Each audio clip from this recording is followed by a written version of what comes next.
¿Saben por qué? El bruxismo es una condición que requiere que cada uno de ustedes haga sus ejercicios todos los días de la vida. ¿Cuánto se demoran en hacer eso? No más de 2 o 3 minutos por la mañana y 2 o 3 minutos por la noche.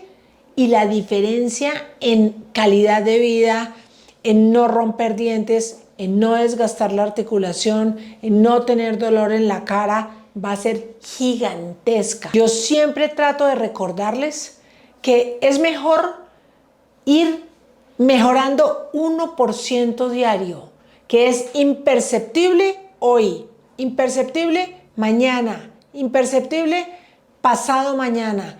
Pero cuando uno ha incluido en sus hábitos diarios una rutina y hace esa rutina en 30 días, ya empieza a ver que acá hay una diferencia grande de lo que yo tenía hace un mes a lo que tengo hoy.